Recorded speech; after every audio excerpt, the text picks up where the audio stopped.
ઘરની અંદર ચોકીદાર ચોકીઓ કરે છે.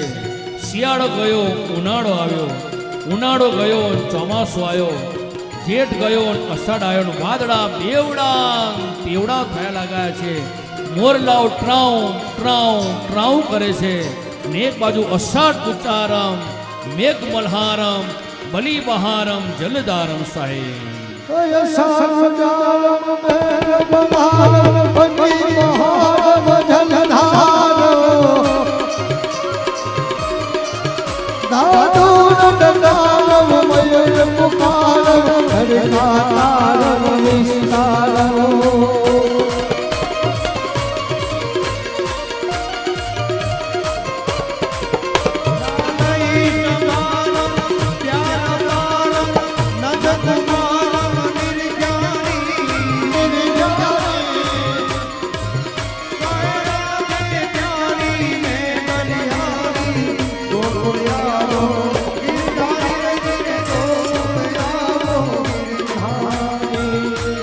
અષાઢ ગયો, વાદળા બેવડાન તેવડાન ચોગડા થવા લાગ્યા અને આવ્યો પછી શ્રાવણ મહિનો સાહેબ. શ્રાવણ પક્ષનો અજવાળિયો સંપન્ન થાય છે અને અંધાર્યું પક્ષ આવ્યું છે. હા, અને એ સમય અંધાર્યા પક્ષની અંદર એકમ, બે, ત્રીજ, ચોથ, પાંચમ, છઠ, સાતમ પૂરી થાય છે અને સવારનો અષ્ટમીનો સૂર્યનો ઉદય થયો અને એ સૂર્ય ધીમે ધીમે ધીમે ધીમે સંધ્યા તરફ ખીલતું આવ્યું સાહેબ. હા, અને શ્રાવણ મહિનાની અંધારીની આઠમ તમામ દેવતાઓ સાહેબ ભગવાનની કારાગૃહની અંદર સ્તુતિ કરવા આવ્યા.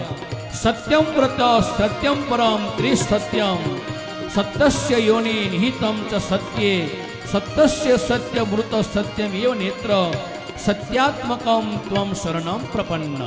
તમામ દેવતાઓ સાહેબ સ્તુતિ કરે છે અને એ સ્તુતિ કરીને દેવતાઓ ત્યાંથી અંતર ધ્યાન થઈ ગયા. આ નાનીકોર કારાગૃહની અંદર વસુદેવ દેવકી ભગવાનને પુકાર કરે છે, આવે ગમે તેમ કરીને આવો આવો. અને એ કારાગૃહની અંદર સૈનિકો સુતેલા આ ભગવાને એવી માયા રચી કે તમામ આજે એ સૈનિકો અને નિંદર આવતી ધીમે ધીમે જાય અને નાનીકોર ભગવાન પ્રથમ વસુદેવ દેવકી ભગવાનને પુકાર કરે છે કે જલ્દી આવો, આવે જલ્દી આવો. અને એ સમય શ્રાવણ મહિનાની અંધારી આઠમ રાત્રિના 12 વાગે સ્વયં ભગવાન ચતુર્ભુજ તરીકે પ્રથમ પ્રગટ થાય છે.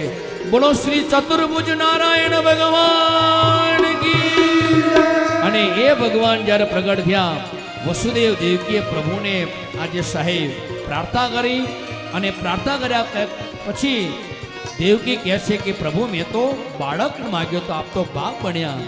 અને તરત જ આજે એ દર્શન આપીને સ્વયં ભગવાને એવી માયા રચી કે માને કાંઈ ખબર ન પડે અને તરત જ બાળ સ્વરૂપ અને માના ગોદની અંદર પ્રગટ થઈ ગયા છે. બોલો શ્રી બાળ કૃષ્ણલાલ કી. અને એ જ્યારે ભગવાને બાળકનું રૂપ લઈ લીધું તરત જ વસુદેવ કહે છે દેવી આ બાળક આ મને આપી દો. અને ત્યારે સાહેબ એ બાળક છોડવો ગમતો નથી. પરિણામ એવું આવ્યું કે દેવકીએ એ બાળકને વાલ કરીને વસુદેવજીને આપે છે. વસુદેવજી સુંદર એવા ટોપલાની અંદર એ બાળક મૂકે છે સાહેબ. અને એ બાળક જ્યારે પોતાના માથા ઉપર આવી ગયો અને તમામ આજે વીડીઓ હતી બધી છૂટી થઈ ગઈ. આ કારાગૃહના દરવાજા બધા તારા ખુલી ગયા. ત્યારે માતા દેવકી કહે છે નાથ સાચવજો બાપ સાચવજો. ત્યારે વસુદેવ કહે છે કે દેવી તારો તો હું નાથ છું, મારા માથે જગન્નાથ બેઠેલો છે બાપ. હા, મારા માથે જગતનાથ ચિંતા ના કરતી. અને એ વસુદેવ ટોપલાની અંદર બાળકને જ્યાં કારાગૃહમાંથી બહાર લઈ ગયા. વાદળા સાહેબ બેવડા તેવડે એટલો બધો વરસાદ પડે, એટલો બધો વરસાદ પડે. યમુના પણ હિલોડા એટલી બધી મારે. કારણ કે ભગવાન જ્યારે જન્મ લે છે ત્યારે પ્રથમ દર્શનમાં યમુના મહારાણીને થયા સાહેબ. અને એ યમુના એટલા હિલોડા મારતી હતી, જો ભગવાનના દર્શન જ્યાં સુધી નહીં થાય ત્યાં સુધી એ યમુના શાંત થતી નથી. વસુદેવ જ્યારે યમુનાની અંદર આમ પગ મૂક્યા અને ભગવાને ટોપલામાંથી એ પગ બહાર કાઢ્યો. યમુના મહારાણીએ પ્રથમ એ બાલકૃષ્ણના દર્શન કરે છે. બોલો શ્રી યમુના મહારાણી મૈયા કી. અને યમુના મહારાણીને પ્રથમ દર્શન કર્યા અને યમુના શાંત થઈ ગઈ, રસ્તો આપવા લાગી. અને સાહેબ વસુદેવ સ્વયં એ લાલાને ધીમે ધીમે આગળ લઈ ગયા અને ગોકુળની અંદર નંદ બાબાનું ઘર હતું. યશોદાના ઘરની અંદર આજે નંદ બાબા પોતે બધા સૂતા હતા. વસુદેવજી સ્વયં પોતે જે યશોદાની પડખે દીકરી હતી, માયા હતી, એ માયાને ટોપલામાં લીધી અને એ બાળકને સાહેબ યશોદાની પડખે સોડાયો. અને માયાને લઈને ફરી પાછા કારાગૃહમાં આવ્યા. અને કારાગૃહમાં આવ્યા પછી માયા આવી એ તમામ બંધનમાં આજે વસુદેવજી બંધાઈ ગયા. સવારનો સૂર્ય ઉગે છે અને એ સૂર્યની અંદર પહેરેદારે કહ્યું કે મહારાજ દેવકીને આજે બાળક થયું છે. અને જ્યાં વસુદેવને આજે ત્યાં માયા આવી એ દીકરીને બહુ વાલ કરતા હતા. કંસને ખબર પડી. કંસ મોટા પગલા ભરતો સાહેબ એ કારાગૃહમાં આવ્યો અને પોતાની બેનને દેવકી લાવ મનાવ. ત્યારે દેવકી કહે છે ભૈયા આ દીકરી છે. પણ કંસને તો એમ જ હતું કે આ મારો કાળ છે. અને એ દીકરીને જ્યાં પથ્થર ઉપર પછડવા જાય છે ત્યારે માયાએ મહામાયાનું રૂપ ધારણ કરીને કહે છે કે હે મૂર્ખ કંસ, તું મને શું મારવાનો હતો? તને મારનાર હતો આ ધરતી ઉપર પ્રગટ લઈ ચૂકેલો છે. તું મને શું મારવાનો હતો? અને એ મહામાયાના જે શબ્દો સાંભળ્યા અને કંસને સાહેબ રોવાટા દર થઈ ગયા, ગભરામણ આવી ગઈ. ત્યાં ગોકુળની અંદર કનૈયો યશોદા મૈયાની પાસે સૂતેલો હતો. અને એ યશોદા મૈયા ને કનૈયો વિચાર કરે છે કે હું ક્યારનો આવીને અહીંયા રમું છું, કોઈ કેમ આજે મને બોલાવતું નથી. અને ત્યાં કનૈયાએ રડવાની શરૂઆત કરી અને એ રડવાના અવાજ યશોદા મૈયાના કાનમાં પડ્યા. અને એ સુનંદન ખબર પડી અને સુનંદાએ તરત જ આજે એ ગૌશાળાની અંદર સ્વયં પોતાનો ભાઈ ગાયોને ખવડાવી રહ્યો હતો. તરત કહ્યું ભાઈ બધાઈ હો ભૈયા, બધાઈ હો, આપકે ઘર લાલો ભયો. અને સાહેબ નંદરાયજી એટલા બધા આનંદમાં આવીને સાહેબ યશોદા મૈયાની પડખે જોવે છે તો કનૈયો લાલો રમે. અને સાહેબ આખા ગોકુળની અંદર વાત પસરી ગઈ કે નંદ બાબા યશોદાના ઘરે દીકરાનો જન્મ થયો. આખું ગોકુળ સાહેબ નંદ બાબા અને યશોદા મૈયાને વધામણા દેવા આવે છે. કઈ રીતના?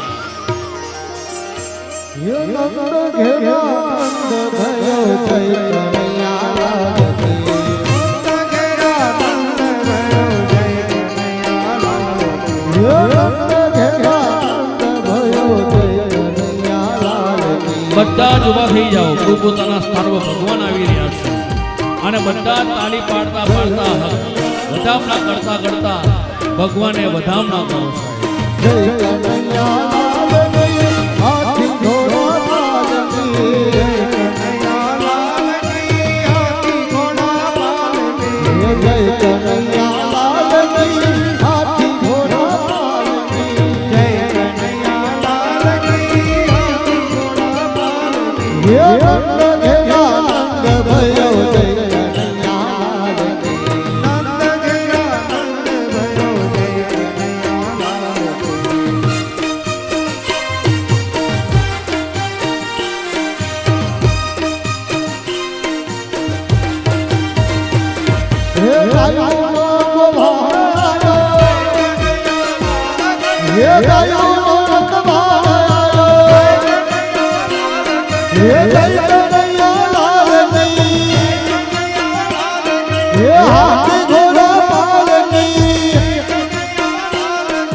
ये हाथी घोड़ा पालकी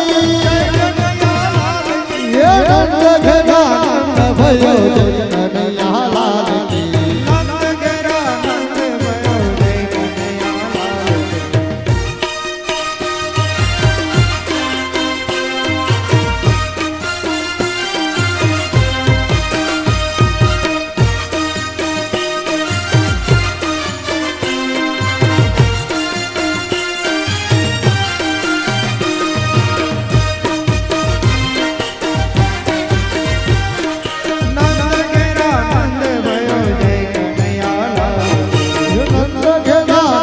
भयो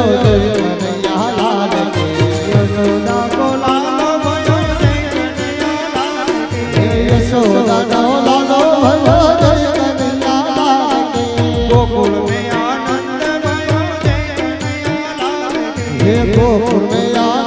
भयो जय हो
कन्हैया लाल की जय कन्हैया लाल की जय कन्हैया लाल की जय कन्हैया लाल की जय कन्हैया लाल की एक दो तीन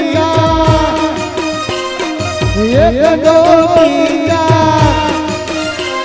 एक दो तीन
सखी आज घड़ी चरड़िया हारे सखी आज हारे सखी आज घड़ी चरड़िया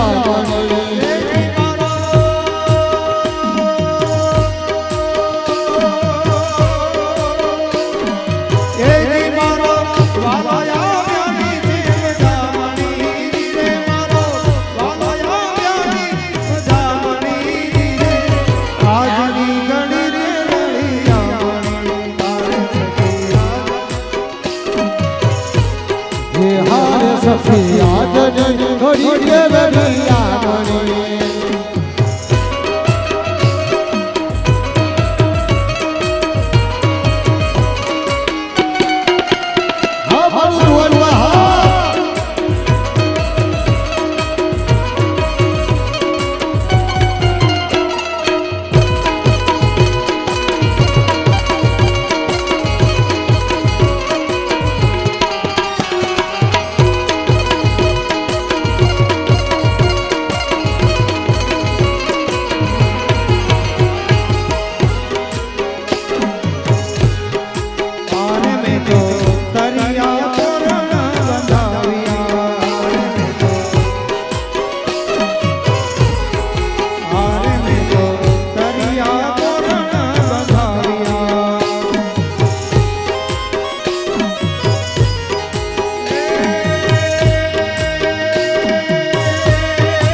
સખી આગળ ઘડી રવિયામણી